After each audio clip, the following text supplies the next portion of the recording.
Hey, it's Rebecca Lieb. And I'm Jason Horton. And we are Ghost Town, a show about weird history, hauntings, unexplained events, true crime, and all kinds of bizarre phenomenon the world over. From unsolved murders to haunted manors. Satanic panic to internet mysteries. Buy a ticket to our abandoned amusement park. A VIP ghost pass to our haunted club? No. Bottle service. We have new episodes of Ghost Town every Wednesday and Friday, and you can find Ghost Town wherever you get your podcasts.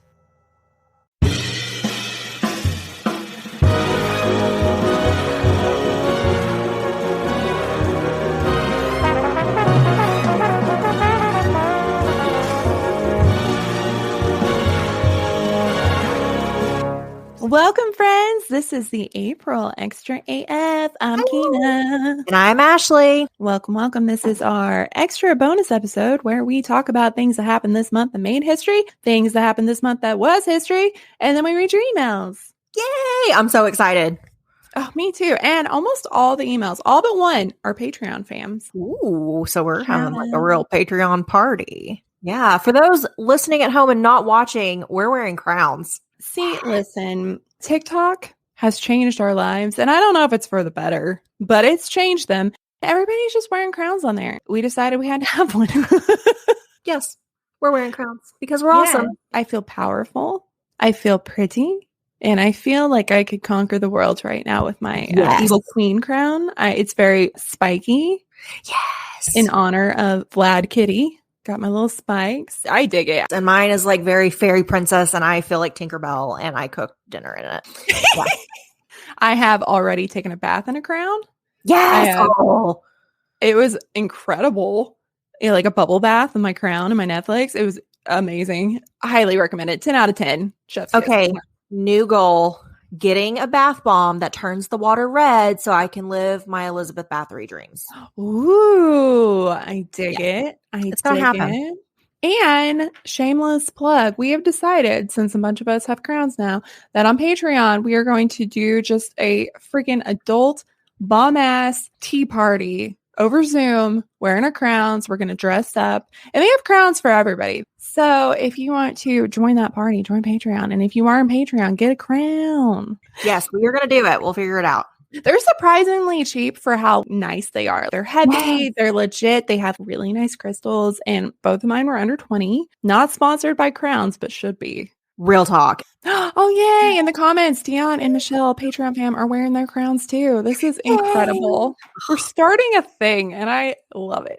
I am here for it. I can't tell you how just amazing I feel. Yeah. Like this is like the serotonin boost that I needed like in my 20s. It's true. I was sitting out in the yard yesterday, just sprawled out and see. It's like, what are you doing? And I'm like, I need the serotonin. Go away. Don't judge me.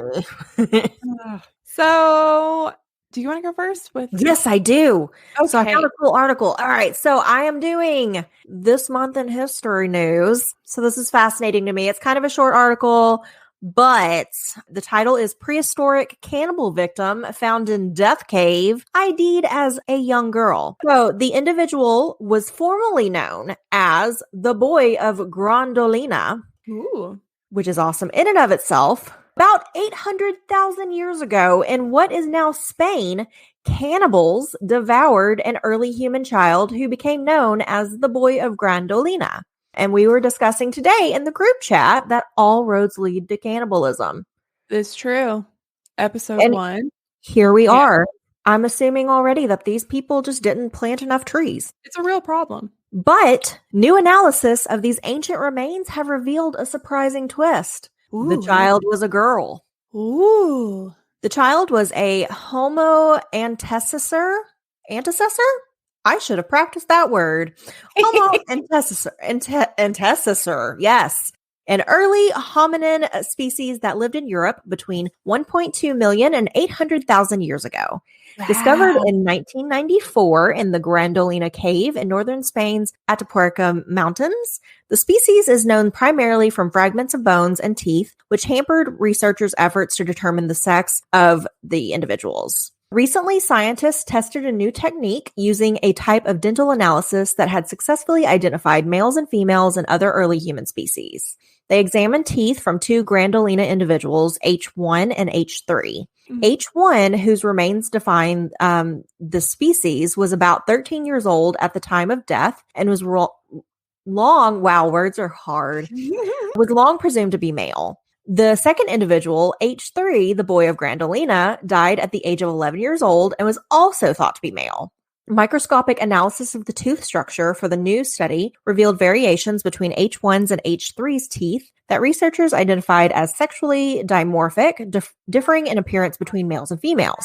Based on comparisons with teeth from humans and other hominins, the scientists determined that H1 was male, but H3 was likely female. Wow. I'll go on, but like the reason that this is kind of big is because there have been, since the discovery of this cave, there have been poems and stories written about the boy of Grandolina. Oh, But it's actually a girl. that's so cool. That's why I find it really fascinating. Anyway, certain skeletal features such as pelvis shape, size of the brow ridge, and robustness of bone where muscles attach can reveal clues about the sex of extinct human relatives, but these features only indicate the sex of adult skeletons, and about 75% of the Grandolina's remains belong to pre-adolescent children. Oh. What's more, those cave skeletons were highly fragmented, likely because they were cannibalized, so like their bones were broken apart to drink the marrow, which is horrifying. Or Teeth. kind of awesome.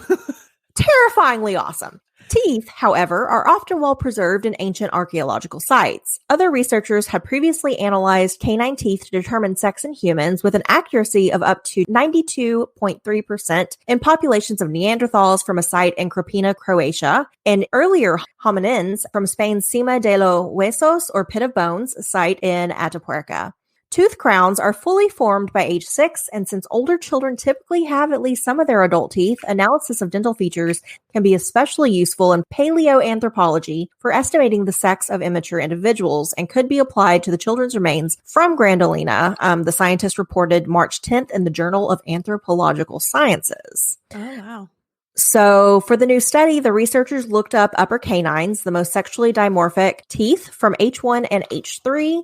Using high-resolution X-ray scans, they measured tissue volume and surface area of the two teeth and compared them with existing tooth scans from modern humans, remains from the Krapina site, and from Atapuerca's Pit of Bones. The study authors discovered that the canine from H3 had more surface enamel than H1's canine, a feature associated with female teeth. But the boy of Grandolina would really have been the girl of Grandolina, lead study author Cecilia Garcia Campos, a physical anthropologist of CENIEH, said in the statement. The girl would have been between 9 and 11 years old when she was killed and eaten, according to the study, and she wasn't the only victim. The remains from 22 antecessor individuals in Grandolina displayed signs of being cannibalized, with bones showing cuts, fragments where they had been cracked open to expose the marrow, and even tooth marks, Live Science previously reported. One possible explanation for this ancient cannibalism is that humans were easier to catch, which is horrifying,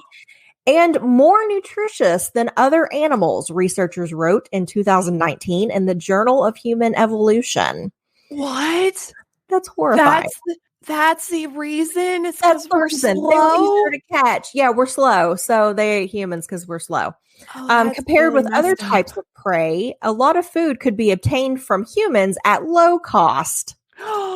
That's worse. Well, I don't know what's worse, honestly. So yeah, that's the girl of Grandolina who, yeah. I got so into the science behind the teeth that when you said when she got eaten, I'd forgotten that this was about cannibalism, and it shocked me all over again.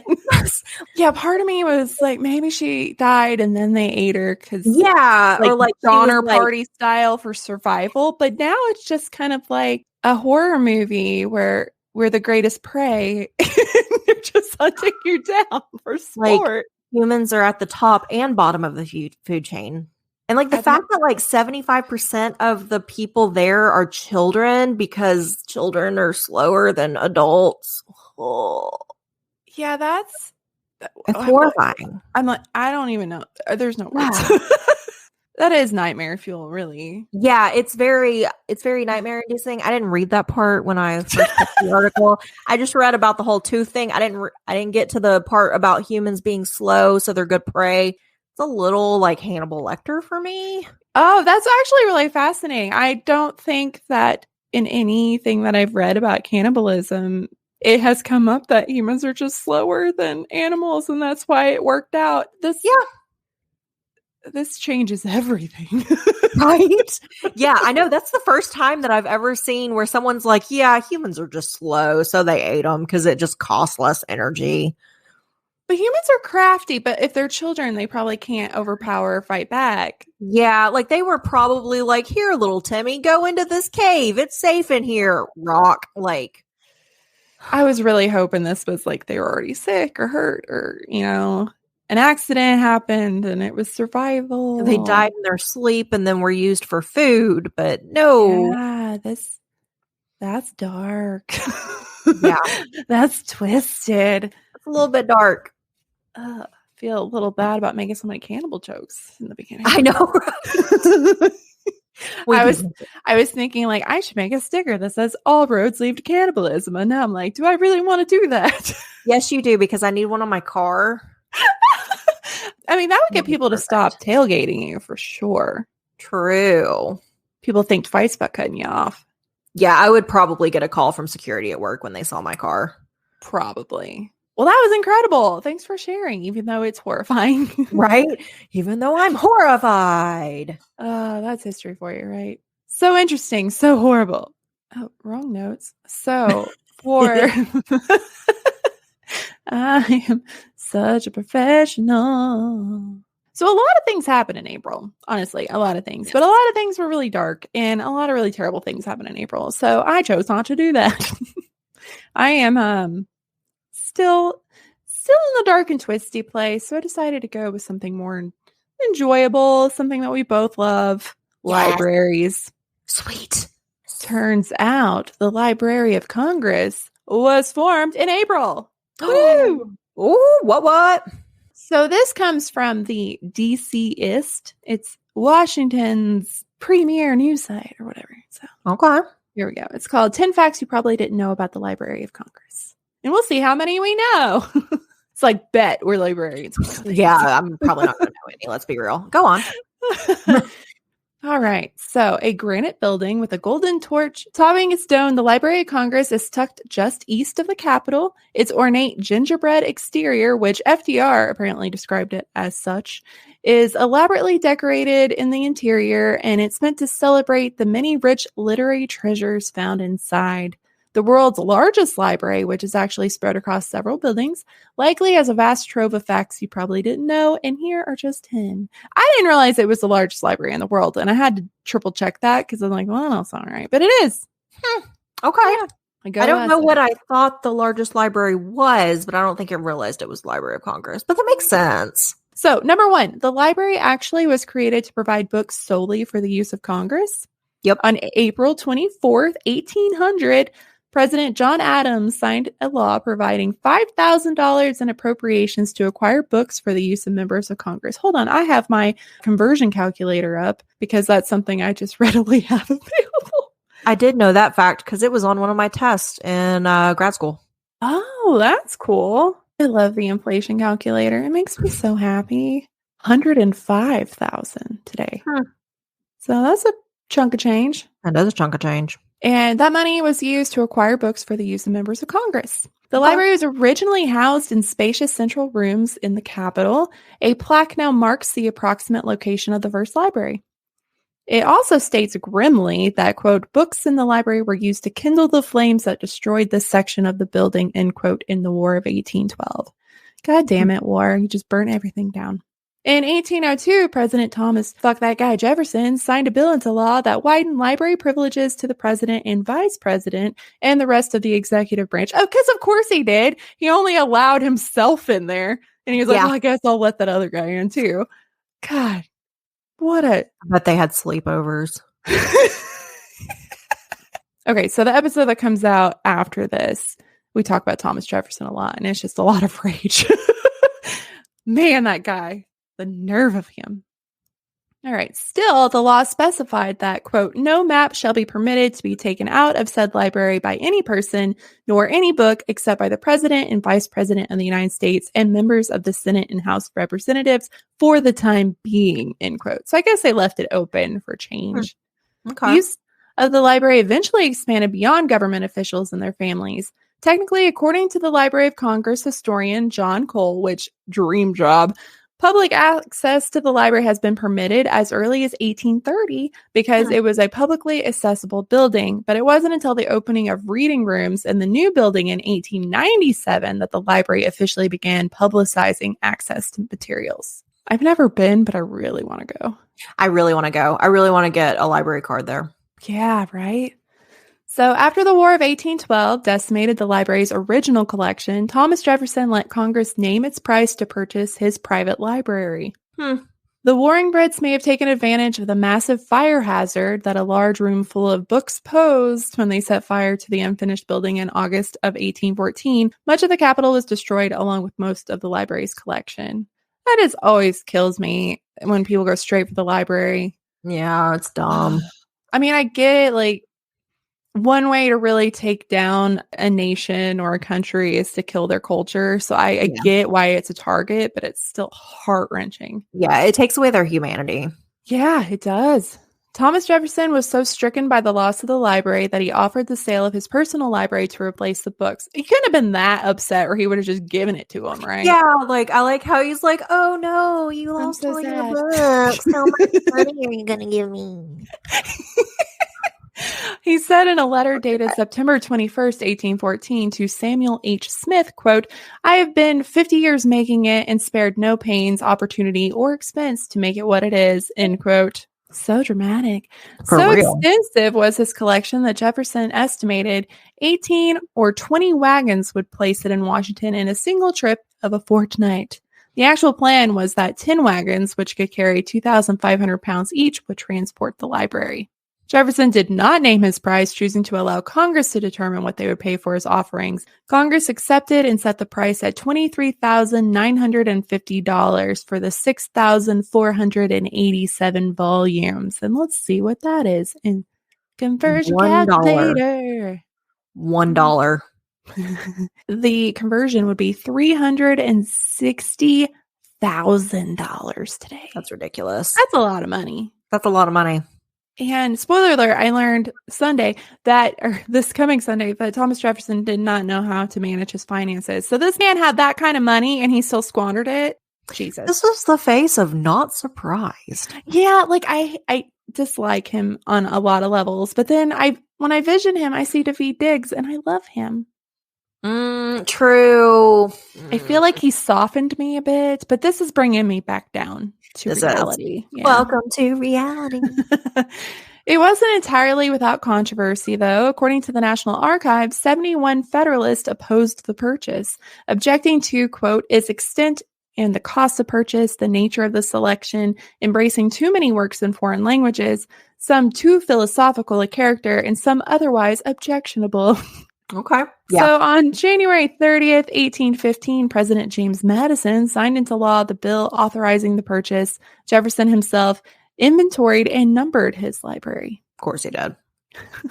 All right, the next little fun fact. Another fire in 1851 ravaged the library's collection, leading to the design of a fireproof cast iron room in the Capitol. Well, that's cool. I didn't know that either. I bet that room was hot. Oh, yeah. Probably not Probably enjoyable. smelled like farts. A faulty chimney flue took the blame for the devastating blaze on Christmas Eve in 1851 that burned more than half the library's 55,000 volume collection. An estimated 35,000 books, including nearly 2/3 of Jefferson's library, were lost. Oh, that's so sad. That led architect of the Capitol, Thomas U. Walter, to design a new fireproof cast iron room in the Capitol's west front for the library. It opened on August 23rd, 1853. And he also designed the Capitol's cast iron dome. The ironclad library was widely admired and drew plenty of tourists. That is, until it was dismantled in 1901, and it was sold for scrap, according to the roll call story in 2017. And then Lodge Cast Iron Company was created. No, I'm kidding. As the years went on, the books started piling up, literally. In 1884, Washington Post described how, quote, long years ago, the shelves were filled. Supplementary ones, necessarily of wood, have been introduced wherever possible, and books are piled in great heaps all over the floor, allowing scarce space for the library attendants to move from point to point, end quote. Even so, some lawmakers were opposed to the idea of building a separate building, no matter how badly the space was needed. That makes sense if you've worked in a library and trying to get government people to help you in your library. Yep. I mean, I've been city government, but ugh. The naysayers lost out, and a number of wild proposals were submitted in a design contest. One rejected idea was to, quote, honeycomb the dome of the Capitol with book stacks. Oh, that would have been kind of cool. That would have been kind of cool. Huh. I'm down with that. I am too. A 1937 guide to the city produced by the Works Progress. Why can't I say that? Yep. Works Progress Administration said other rejected designs are reminiscent of a cathedral, or perhaps that of the kind of a love child of the Capitol and the Eisenhower Executive Office Building. Lots of really cool designs. Congress selected a design submitted by John L. Smithmeyer and Paul J. Peltz that evoked the Paris Opera House. I didn't know that was the inspiration. I didn't either. So it cost roughly $6.5 million to build at that time. Holy shit, what is that today?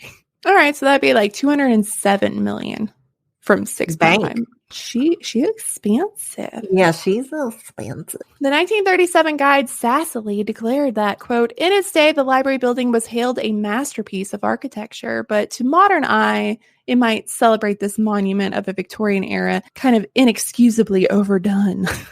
That's kind of snobby. Yeah. Imagine being so proud of it and being like, we have created the greatest thing ever in the United States. People being like, ugh, no, gross. Those floors? Yeah, Victorian. Ew, why would you do that?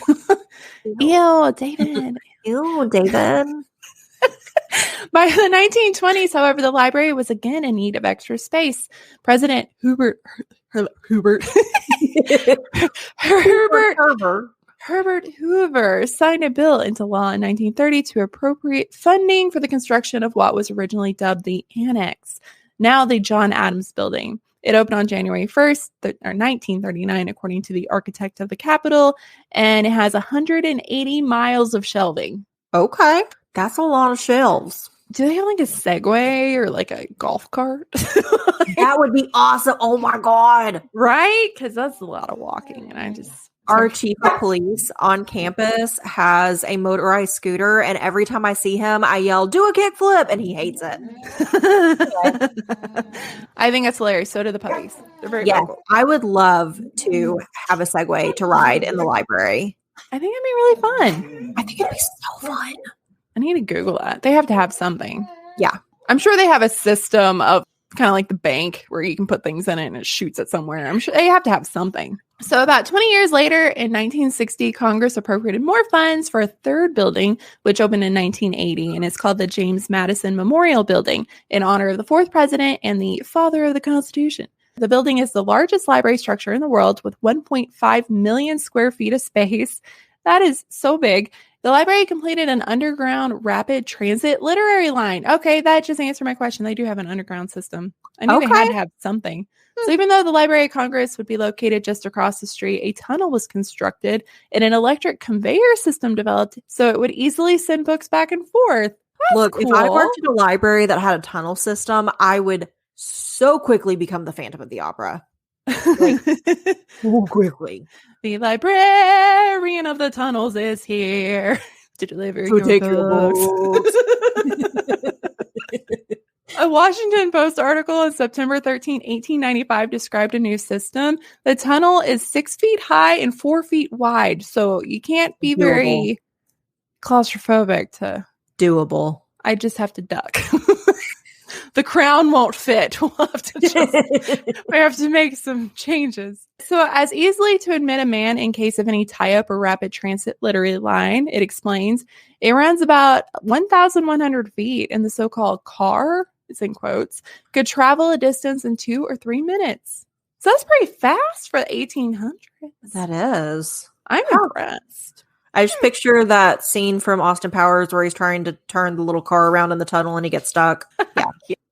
So the Librarian of Congress at the time told the Post that, quote, a book can be received at the Capitol in 5 minutes after the order is sent from there from the library.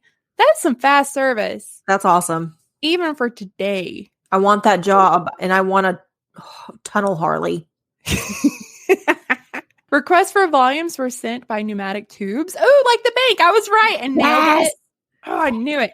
Later, the John Adams building was also connected to the main building by a pneumatic tube system, which enabled books to be placed in leather pouches and whisked across the street in an impressive 28 seconds. This is all very impressive for the 19th century. Yeah, it really is. I'm really impressed. Huh. And as Atlas Obscura recounts, the original book tunnel was lost in the 2000s. Damn it. When the precious subterranean space was needed for a visitor center. What? Why? No. Rude. No. Find somewhere else. Why would you do that? My tunnel. We want our tunnel back. So the Declaration of Independence and the Constitution were housed in the library from 1921 to 1952. September 1921, President Warren Harding issued an executive order to transfer the original copies of the Declaration of Independence and the Constitution of the Library of Congress from the State Department. His executive order explained that the move came at the request of the Secretary of State. Oh no, these monuments? What's that word? Am I dumb? Am I the dumb? It looks like monuments, but it's a U. Monuments? I'm going to Google that. I don't feel like I'm the dumb, but I've never seen this word in my life. Monuments. It's a document or record, especially one kept in an archive. Listen, I've been in archive classes and nobody's used this word before. Same, yeah. It's M-U-N-I, mint. Muniment? Muniment, like munitions, but... In building, it's believed to not be as safe as a depository as the Library of Congress, so they moved everything over there. So okay. The article in the National Archives Prologue magazine in 2002 detailed the humble transfer. Quote, the next day, Librarian of Congress Herbert Putnam went to the State Department, signed a receipt, placed the Declaration and the Constitution on a pile of leather U.S. mail sacks. They used it as a cushion. Oh, good. Yeah. Oh, okay. Okay. I thought he was just like, catalog it on that pile over there. Toss it over there. And so it was a Model T4 truck. And he returned them to the Library of Congress and placed them in a safe place in his office. It was just in his office. Okay. Nicolas Cage could have stole that so easy. Right. Somebody call Nicolas Cage. Congress appropriated $12,000 to create a special exhibit for the documents, which opened in 1924. It was the first time the Constitution had been placed on exhibit, according to the prologue. I guess I just assumed that it was always somewhere where people could see it, but I did too. The exhibit was short-lived, however, as Congress began appropriate funding for the National Archives building. A tug-of-war over the documents nearly ensued when President Herbert Hoover declared in 1933 his intention to enshrine the documents within the archives after its completion. The Librarian of Congress, Herbert Putnam again, dug in, reportedly saying that Hoover made a mistake and the documents remained at the Library of Congress until they were sent to Fort Knox for safekeeping in 1941 as America entered World War II. So that makes sense that when we're in a world war, it would be locked down literally in Fort Knox. Wow, this is way more interesting than I thought it was. I'm so glad I picked it. The documents returned after the war with a new exhibit in the Library of Congress, and the new Librarian of Congress, Luther Evans, and the new archivist, Wayne Grover, met and quietly worked behind the scenes to transfer the documents for display at the National Archives, along with the Bill of Rights. Okay. Congress unanimously approved the transfer on April 30th, 1952, according to the Washington Post. The transfer occurred in December of that year, and it would be a spectacle of pomp and circumstance and security. The Washington Post says that ahead of the move, the armored cars transporting the documents were escorted by tanks, armed guards, and the military. That's a world away from just toss it in the back of the truck. Yeah. When it first moved, and now throw it on some leather. It has some armed guards now. And the building's original design called for a copper dome and a flame of knowledge atop of it to be covered in gold leaf. But a history of the Library of Congress says, quote, weather and the chemical effects of the 19th century method of tinning the copper beneath the gold combined to produce perforations in the copper. And the restoration undertaken in 1931 replaced the leaking copper dome with a new ungilded one. The dome was allowed to acquire its patina to blend in better in with its granite building. The I fresh love a gold good copper patina. all right. So I do. fancy. The fresh gold leaf was placed on the flame during the restoration effort in 1980. Another restoration project led the removal of the original gilded flame in 1996, and it was placed in the Architect of Capital's archival warehouse in Fort Meade. Okay. Cool. Man, all these forts got cool shit in them. They I'm gonna do. Start researching that. Who's got what? I need to know. Right. So the position of the Librarian of Congress requires a presidential appointment, which I did know that. I was really pumped because we got to witness one with Obama, and that was really amazing. It was really cool. I believe she was the first African-American woman, and there hasn't been that many women, right? Right. So in 1802, President Thomas Jefferson made the Librarian of Congress appointed a position. The Senate only began confirming the president's choice in 1897. So in 1984, the Library of Congress Information Bulletin explains, quote, presidents thus have a genuine opportunity to shape and influence the Congressional Library, noting that Jefferson and the Roosevelts were among the chief executives who greatly strengthened the library's national and cultural roles. Some librarians have held an especially significant impact on the library, too. Take A.R. Spofford, the sixth Librarian of Congress, who was appointed to the post by President Abraham Lincoln in 1864. He successfully lobbied Rutherford B. Hayes, Chester Arthur, and Grover Cleveland to urge Congress to legislate and fund the library's expansion. Another notable Librarian of Congress was Archibald, I love that name, MacLeish, and he was the first non-librarian to be nominated to the position. Huh. Interesting. I didn't know that. So FDR chose the lawyer turned writer, which Politico Story from 2015 says raised hackles with the American Library Association and some Republicans since I'd imagine so. Yeah, he had been an expatriate in Paris in the 1920s and rumored to be a communist sympathizer. The drama. His expatriate years resulted in him being well connected with many literary greats of his era, including Hemingway. Really? What? Okay. Wow. Hemingway wrote him a letter in 1943 to float the idea of becoming, quote, an accredited correspondent for the Library of Congress in World War II. Wow. Wow. And as Hemingway put it, quote, not government publications or propaganda, but so as to have something good written afterwards. Well, that's cool. Whoa. So MacLeish himself was a poet and he won 3 Pulitzer Prizes. He helped organize and restructure the library and even had a formative role in helping shape what is known as the country's poet laureate. Okay. So, like, I'm okay with him being there then. Yeah, I'm okay. Awesome. I don't know. I'd have to research him further, but he seems like a really cool dude. Poets tend to be cool people. Point in case, actually.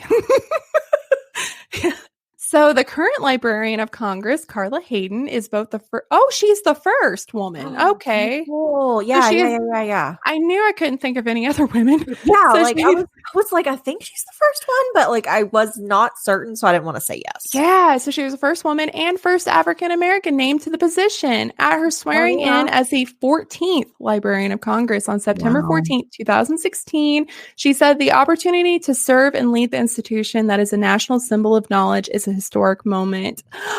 That's awesome. Under her leadership, the library, in the midst of an ambitious 5-year plan called Enriching the Library Experience, is to digitize its collection and make it accessible online, aka throwing open the treasure chest, as we like to say. Oh, I love that because so many photos have been made available just in the last few years, and it's incredible. Yes. I want to look at all of it. Oh, I know. They add more than 10,000 items a day. How many people are working there? I was going to say, can you imagine the manpower? Wow. The interns. Oh, God, I would hate that many interns. Sorry. Yeah, anyway. Says you read that right. The library adds thousands of new items every working day and receives 15,000 items every working day. But those numbers don't just include books. That's everything from book collections, foreign languages, audio materials, manuscripts, maps, microforms, sheet music, photographs, just to name a few. That's It also nice. maintains the National Film Registry, which preserves such treasures as The Big Lebowski, Jurassic Park. What? I love them so much. And it's even collected public tweets. All right. Like the presidents. Yeah. And it says, it went on to note that as of January 1st, 2018, the library began acquiring tweets on a very selective basis. I'm sure it does. And the last fun fact, anyone 16 or older with a reader identification card may access the library. Though some rooms require researchers to be at least 18, it isn't like a neighborhood library. Visitors can't remove items from the reading rooms or library buildings. The card is valid for 2 years for its issue, and you can pre-register for your card up to 2 weeks in advance online. Hell yeah. Yeah. Hey, it's Rebecca Lieb. And I'm Jason Horton. And we are Ghost Town, a show about weird history, hauntings, unexplained events, true crime, and all kinds of bizarre phenomenon the world over. From unsolved murders to haunted manors. Satanic panic to internet mysteries. Buy a ticket to our abandoned amusement park. A VIP ghost pass to our haunted club? No. Bottle service. We have new episodes of Ghost Town every Wednesday and Friday, and you can find Ghost Town wherever you get your podcasts. I want to go. Oh, man. That was so cool. All right. So do you want to kick us off with some stories? Yes. All right. So, Ouija boards, bad pranks, and demon toilets. Ooh. Since I have a Ouija board planchette tattoo, I figured I'd go with the Ouija board one. Sweet. Plus, Kina's afraid of demons, so I am. Very much so. I chose this one. Right. Hey, history nerds. Many years ago, when I was very young and my shenanigans knew no bounds, Ouija boards played central in many a bad prank. But did my tomfoolery open a door for poop demons? Oh, no. This is a valid question. Long story short, soldiers are bored. Is this from Nick? I'm scrolling down. It's from Nick. All the as soon elements as of my you Nick mentioned story. poop and like, yeah, I was Soldiers, like, yeah. mm. It doesn't matter where you are, what you're doing, whether it's trying to poop on lizards in the desert, what? Or blowing up old toilets in the desert, or yeah, we blew up a lot of stuff. But after listening to our interpreter in Mosul talk about jinn and desert spirits, we received a pack of 3 Ouija boards from a lovely Texas family who sends Ouija boards in care packages. Yeah, and that never crossed my mind when I was creating a care package. Me neither. Why? Okay, here's valid. Why they thought Ouija boards would be a good idea is beyond me. We once received a dozen fleshlights that were awkwardly delivered by Jordanian Customs too. Awkward. Oh, wow. I mean, honestly, I understand the fleshlights more than the Ouija boards. Anyway, since the Boots wanted to play, we decided to give them the best show ever. Darkened tent, 2 boards ready, candles lit. They start asking if anyone wants to talk. The planchette moves. But only because we glued magnets to a small motor under the table. A foot in the door let in a gust of wind to blow out the candles, and hidden Bluetooth speakers allowed us to be hidden elsewhere and sound movement and wind. Yeah, we're assholes, but we put the special in special forces, LOL. Yes, you do. You really do. Oh, that's incredible. This went on for nearly a week when we started to notice the team guys were acting funny. They seemed scared, and after asking, realized the Boots hadn't closed a single session. Guys were having weird dreams, hearing whispers, feeling ghost touches. Man, we fucked up and let the ghost dependas loose. I hadn't noticed. Oh, no. I caught that. The dependa. If you guys don't know, they talk about women that just go after military men and then quit their jobs. They call them dependopotamuses, dependas. So just in case you know, I caught that. I hadn't noticed anything till I went on patrol in the desert and heard demonic laughter and farts. Yeah, you heard me. Farts. It would not be a Nick story without farts. I was plagued by gaseous ghosts with gastrointestinal orchestras. Fucking fart demons. I love reading Nick stories. But when I returned to the FOB, my guts finally decided to NASCAR everything I ate straight out of my rear echelon. As I stripped off kit, dropping bits and pieces and running nearly naked, full tilt to a closed box latrine, as I proceeded to have a firefight with my toilet tango and felt like I was going to fart hard enough to launch myself out of the roof and immediately shit out a 24.5 kilo turd, I heard that goddamn laughter from in the toilet itself. Did you shit a demon? Oh, yeah, demon toilets. I got it. Yes. I think you did. I flew out of that porta potty door, combat knife in hand, pants around ankles, ready to attack whatever I could find. What happened next? I was the only witness to, but I shit you not, pun intended. There was an arm, clawed hand made of demonic fecal matter was rising out of the toilet area. What followed was indescribable, but looked like a human made of shit, right down to turd horns and little poo teeth. I was scared. Shitless. I am a combat veteran. I've faced down certain death multiple times, but seeing that dingleberry demon popping out of poop with a shitty smile, my arse puckered tight enough to bend a depleted uranium penetrator. The alliteration is on point. Right. I love some good alliteration. If some fortuitousness, there we go, had a person with one at that moment, and they had the wherewithal to try to place said projectile near my pooper, but yeah, there was something. But that turned out to be my frag pouch. With sand now on my beautiful bum, I ripped an M67 loose and flung that beautiful bang ball into the porta potty. You blew it up? Blew it up. The shit shaitan screamed. It emitted a ripping, wet farting sound that rather than a scream. The frag blew with a muffled thump, and the plastic pooper was vaporized. Team guys came running, found me in a state of shit-covered shock, and slowly pulled the story out of me. Much slower than your shit, I'm sure. When I was finished, they burst into laughter. Fuckers, after a long shower and a debriefing, I was given 10 days R&R, and they decided I had exposure sickness. While I was recuperating, we found the Ouija boards, apologized to all spirits, and closed the sessions, and burned the fucking things. Years later in Afghanistan, someone sent us another My Little Pony themed Ouija board. Why? Who are these people? Why? It might have been set on a test range and obliterated by an Apache shooting hydro rockets. But here's the dealio, history nerds. Don't fucking piss off Arab poop demons. They don't fart around. I don't have a podcast, but I would love to nerd out over conspiracies, the supernatural, cemeteries, and history. Cheers, Nick. Oh, Nick. Rest in peace to your butthole. Oh, you made me cackle. I don't think I've cackled in a while. Hats off to you, sir. Crowns off to you, sir. I'm really just blown away that people sent Ouija boards to the troops. Like Monopoly, Uno, yeah, but like Ouija boards? Yeah, like I sent poker stuff, but yeah, like Pringles, foot powder. I got so good at care packages. They had to beg me to stop sending food because they were like, "We're getting so fat." Your care packages were A1. Oh yeah, man, my favorite one. I did a Sports Illustrated one where I sent the new Sports Illustrated, but I made butts and boobs cookies.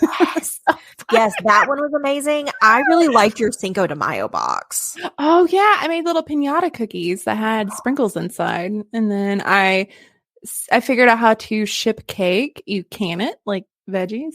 All right, so I'm gonna follow up poop demons with aliens because natural transition. Do it. Hello, all you kooks and nerds. 'Tis I, Jolly J.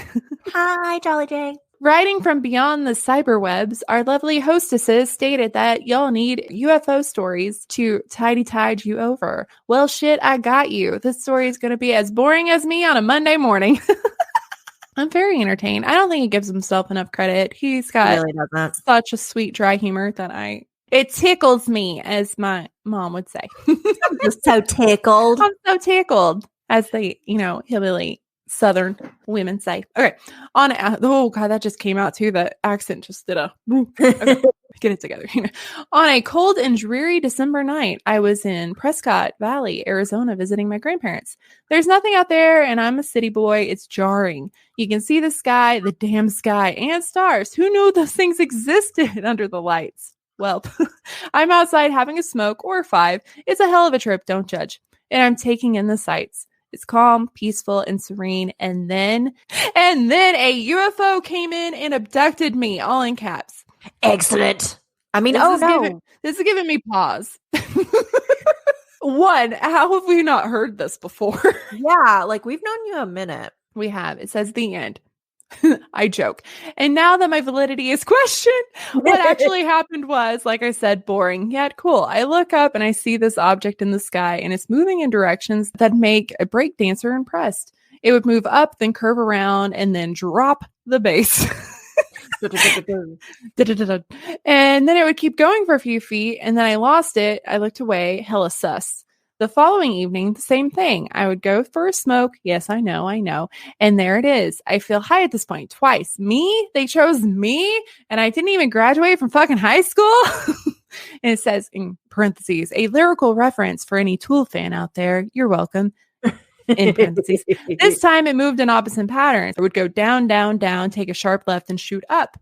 Was it a UFO? Could be. Was it my eyes playing tricks on me? That's pretty fucked up of them, but possible. You decide. That is fucked up of your eyes, Jolly J. Right? How dare they? To you. How dare you? That's pretty cool. Like, I've heard, like, my mom says she saw a UFO one time that did that, where it would just go really fast, stop, and then it would go weird directions. And then she said one time she saw jets trying to chase it and it couldn't keep up. So I believe it. I think there's things out there that we don't understand. Oh yeah, I think it's like real arrogant for anybody to think that we're the only species in the universe. So yeah, and I think it's weird that you see every plane in history and then all of a sudden we have a stealth bomber. Where the fuck did that come from? You know, alien technology. Exactly. I would buy that. I would think that we're copying. I'm sure there's some National Treasure journal somewhere that details where they got that from. But that's just me. So I will do the extra AF My Nightmare Fuel. I think that's from Dion. Original crown wearer. Oh yeah, she just wrote in the comments, it's crown time. I just got home from work. All right. Hey, Kina and Ashley. Hey. Hey. All right. Hey, girl. Hey. All right. You got me to write in again. Here's an eerie tale and the reason you don't open your eyes during sleep paralysis. Girl, I feel you. Oh, no. I hate opening my eyes during sleep paralysis. Anyway, so I have suffered from sleep paralysis for my entire life as far as I can remember, but I didn't know that it was a thing until my late 20s. The Mayo Clinic describes it as a temporary inability to move or speak while falling asleep or upon waking. The most common symptoms are paralysis, anxiety, or hallucination. I had all three symptoms. Let me tell you, by the age of 6, I learned do not open your eyes. Girl, yes. Oh, no. It's the worst. I'm already freaked out.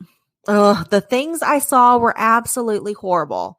There's one memory I have that still freaks me out, and it's the reason I've never opened my eyes again during an episode. Oh, no. I had fallen asleep on the small sofa in the living room, and at some point I had rolled onto my side facing the back cushions of the sofa. When I woke up, I was unable to move and eventually started having trouble breathing, probably the anxiety. Oh, no. I could hear my grandma in the other room, but couldn't call out for help, so I opened my eyes, hoping to get her attention. Instead, I saw nightmare fuel for years to come. Oh, no. Oh, God, I read ahead. Okay. Oh, no. A decaying old woman was laying directly in front of me, trying to strangle me. No. Her skin was shriveled and blackened. Think something similar to Imhotep's priest in The Mummy. Oh, no. Her eyes were there, but completely black. She had long, thin hands, which I could feel around my neck, and the nails biting into my skin. This is very Haunting of Hill House right now, by the way. I need my emotional support, Kitty. Where are you at? Yes. I slammed my eyes shut, because duh, and focused on moving my fingers one at a time until I could move again. When I could finally move, I opened my eyes again, only to see nothing there. Do I know how long this lasted? No. Does it still happen to me? Sometimes, but I will never open my eyes during a sleep paralysis episode again. Lesson learned. Hope this was eerie enough for you. Yes. Oh my God. I always see spiders on the walls when I open my eyes during sleep paralysis, but like big ones. Like I'm talking like big ones. I don't like it. Yeah. That's terrifying. It was a combination of all the most terrifying things you could possibly see. Yes. Standing over you trying to choke you. That's horrifying. Our brains are fucked, man. Right. Brains Like are the shit that our own brains put us through is awful. Yeah. Like there's Speaking- this fascinating book called The Man Who Mistook His Wife for a Hat. Oh yeah, I remember that. I read that in college. It's good. Like it's a really good psychological study. The book that I read, it had that in there, and there was like 6 other case studies of weird stuff like that, like weird shit your brain would do. Like it's fascinating to read like the weird crap that your brain does to you. Yeah. Yeah. Speaking of which, if anybody's ever had experience with EMDR therapy on your brain, send me a message because I have questions. Yes, and then tell me about it after you do it because I'm fascinated. It's a tiny little tangent, but I'm going to start doing that because they explained to me how trauma works on your brain, and just like a quick rundown if you like science like I do. So if you're living in a situation, I've mentioned on here that my dad was an alcoholic and my mom was sick. So there's a little trauma in my childhood. So when you're living in a time where so many things are happening at once, you don't have time to relax. So your body is in fight, flight, or flee constantly. So your brain's dumping chemicals, right, to protect you. And any kind of memory that's coming in, good and bad, can't be processed because your brain is ready to fight, flight, or flee. So everything that's happened pretty much most of my childhood, I never processed anything. So this EMDR replicates REM sleep. So when your eyes are bounced back and forth, it processes all your shit for the day. So when you're sleeping, your eyes are darting and your brain is filing away your entire day into like a file cabinet, right? So the EMDR mimics that. And then you are at the same time recounting what you remember, and it makes your brain file all those memories. So when it's not filed, it's like a cauldron just bubbling up. That's how she explained it to me. She's like, I just have all this stuff bubbling and it overrides my logic, my frontal lobe, my logic center. So I was telling her example, my husband builds race cars and he loves it, and he built the car and I know it's safe and he knows exactly how everything works because he put it in there and he has everything perfect. But every time he gets in that car to race, I'm like, it's going to catch on fire and he's going to die. Right. And she said that's called hypervigilance. Right. So it's overriding my logic. No matter how many times I tell myself everything's okay, my brain's like, no, it's not. For us, having trauma and then, losing Amber recently, it ramps it up even more. So now I feel like I'm afraid everybody's going to die and I'm afraid everything's scary. And so they said that this therapy would file all that away so that logically I can deal with things like I should be able to. So It's really exciting. And I would like to know, I watched a bunch of brain scans and it was incredible because it showed the parts of the brains lighten up like a Christmas tree before and after, and afterwards it was gone. It was filed away and their brain was functioning perfectly in a matter of like one session. So that's awesome. Very excited about it. And, cool. Yeah, brains are weird, but I would like mine to work right. Yeah, totally. And she also said that hypervigilance mimics ADHD and that sometimes they are hand in hand and sometimes you don't even have ADHD. Yeah. So I was like, because I've been on medications that didn't work. And she's like, well, maybe the hypervigilance is making it where it doesn't work or you don't have it at all. So I'm really excited to see what happens. Hell yeah. I will report back next month because I'm hopefully starting it soon. Back to... who do I want to do next? Let's do my weird story. Yeah. Little weird after the aliens. It says, hello, friends. Hi, friends. Hi. I live in a small town called Bernie, California. California, a population of over 3,000 people. I'm sending a link featuring a couple of paranormal events that happen here. Hope you like it and use it one day on your show. Thank you and keep up the good work, James. Hi, James. Hi, James. James is one of our new Patreon fam. You're yet to join the Discord or Facebook so that I can be aggressively supportive of you. So, right. Tell me everything about you. No, yes, we must know you. Yeah. All right. So this is an article from onlyinyourstate.com. It says, stay away from Northern California's most haunted street after dark, or you may be sorry. Ooh. A lot of us brush off old ghost stories as nonsense. That is, until we were broken down on the side of the road in the middle of the night and afraid of those sounds and what lies around the bend in the road. There's a few scary roads in Northern California that are rumored to be haunted, but this one in Shasta County gives us the heebie-jeebies just thinking about the story behind it. By day, the town of Bernie is a popular tourist stop on the way to Mount Shasta or Bernie Falls, two iconic natural features in this area. They both sound lovely. I think I've heard of Shasta. Oh, there's a picture. It's really pretty. Okay, I'll show you afterwards. The town was named after Samuel Burney, a settler in the area in the 1850s. Burney was found dead in the valley in 1857, which came to be called the valley where Burney died. Oh, that's unfortunate. There's just that place over there where he died. And finally, they just shortened it to Bernie. Okay.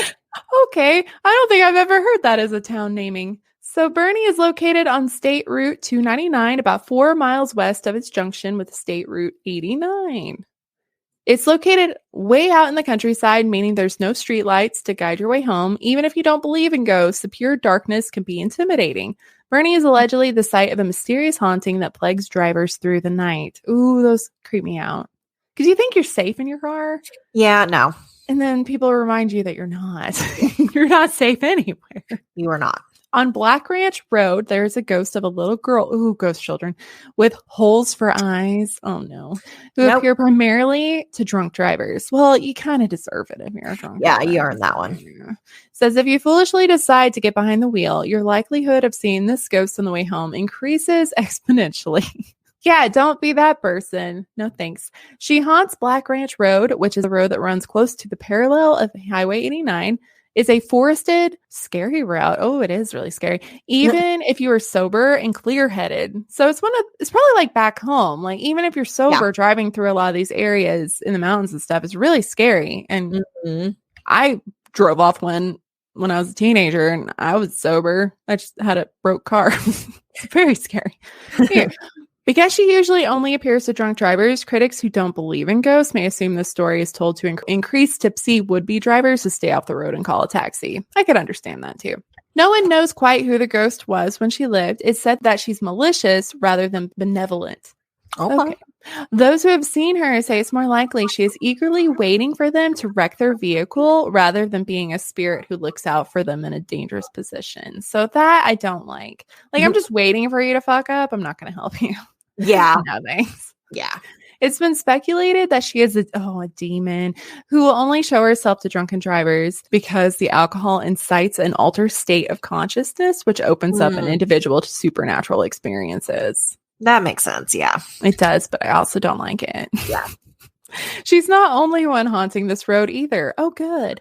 There's a man who has been seen walking at night in a fancy suit. He's thought to be the same ghost who haunts the Bartle house, a nearby haunted residence. It sounds to me like he just needs to get out and stretch his legs every once in a while. Whether or not you believe in the paranormal, it's best to exercise caution. And as we all know, stay off the road if you've had anything to drink. Nice. Let me show you the pictures. This is a beautiful area. Lucky you. So there's the mountain.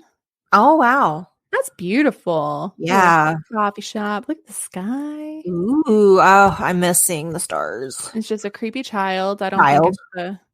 And like that's the road I was talking. That looks like back home. You know, like Eureka Springs area. Yeah. It's really, really hard to drive in normally. Yeah. Well, thank you for writing in, James. Yeah. So I'm going to read Meg Byries. Short little submission. Okay, so she says, the only sort of morbid family history I have is on my husband's side. His family settled in what is today Carthage, Illinois in the 1830s. The Byrie family farm is still there and operating today. Anywho, a few years back, while we were attending my husband's grandfather's funeral, I discovered that a Byrie man was part of the mob that killed Joseph Smith, the founder/prophet of the Mormon Church. Okay. Ooh. Apparently, this dude was so proud of his notoriety that he claimed to have fired the fatal bullet and put that fact on his gravestone. Jury is still out on whether he actually did it, though. What? Honestly, I probably would have put it on my gravestone, too. Wow. That's intense. What a mic drop.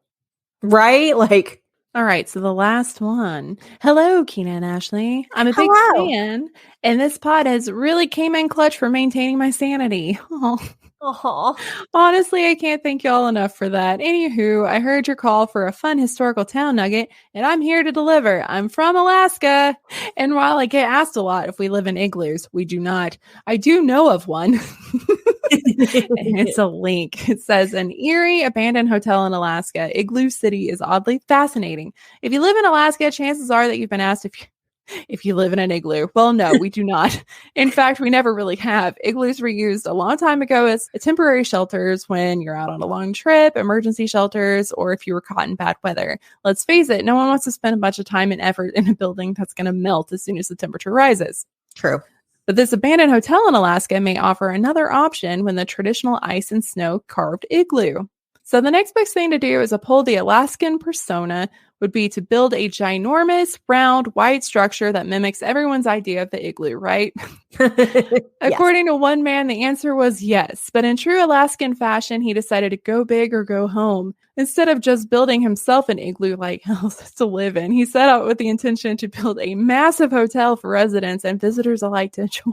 That's a damn igloo right there. Wow, I love it. All right. It says if you live in Alaska or you've ever visited and headed north from Anchorage to Denali, is it Denali? Am I saying that right? Okay. Or south to Fairbanks to Anchorage, chances are that you've seen this giant round igloo structure on the side of the road. But if you blink, you probably missed it.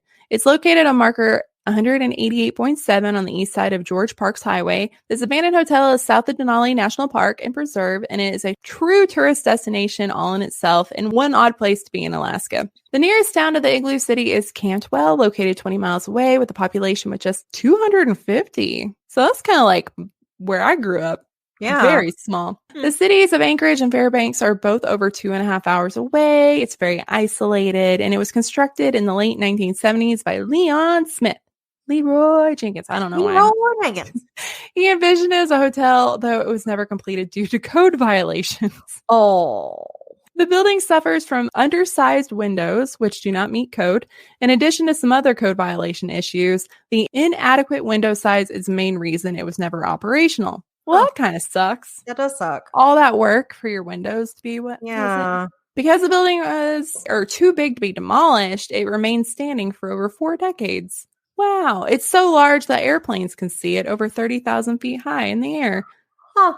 It was meant to mimic that of an igloo, but it's 4 stories inside and it's said to be constructed of 888 sheets of plywood and urethane outside insulation. Okay. Wow. That's All right. I'm impressed. I am too. I hate that it's just sitting there. Like, you could do something with that. It kind of reminds me of Star Wars, like some of the It things does. in the movies. It does, yeah. Because of the remote location, predators such as bears and wolves are in the nearby area and have been said to use this igloo as a shelter. Oh no. Perfect. Moose also in this area. Okay. Moose, I've heard that they give no fucks and they will ruin your day. Totally pay to watch a live stream of bear inside this igloo. Me too. Extreme winter conditions, precipitation levels make this a dangerous area as well to navigate. Snow levels are known to get well over 5 feet in this area, making it very difficult to explore. So it says Alaska is a very wild and unforgiving state, and exploring remote locations is not something you should do unless you're very prepared. But if you are in the area, you should check out this awesome and eerie abandoned roadside hotel. Well, Cool. That's cool. I don't think I've ever heard of this. That is awesome.